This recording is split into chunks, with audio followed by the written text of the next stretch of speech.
وأشرقت الأرض بنور ربها ووضع الكتاب وجيء بالنبيين والشهداء وقضي بينهم بالحق وهم لا يظلمون ووفيت كل نفس ما عملت وهو أعلم بما يفعلون وسيق الذين كفروا إلى جهنم زمرا حتى إذا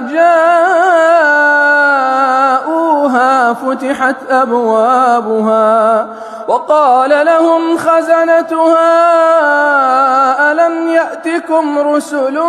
منكم يتلون عليكم آيات ربكم وينذرون